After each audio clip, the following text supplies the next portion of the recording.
ঘূর্ণিঝড়ের নাম কি দিছে? মেঘাল না কি জানি নাম। আল্লাহ, এই প্রচন্ড গরমের মধ্যে এই যে বাতাস, ঘূর্ণিঝড় আজকে চলেই আসছে। হ্যাঁ, এক বাতাস দিয়ে ছাড়ছে না, দেখে দেখে দেখে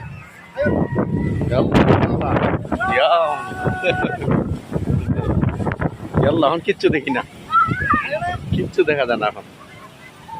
খুবই খারাপ। কি অবস্থা হয়েছে? হ্যাঁ, 5 মিনিট আগে পয়সা দিয়েছে ভালো, এবারে অন্ধ হারিয়ে গেছে।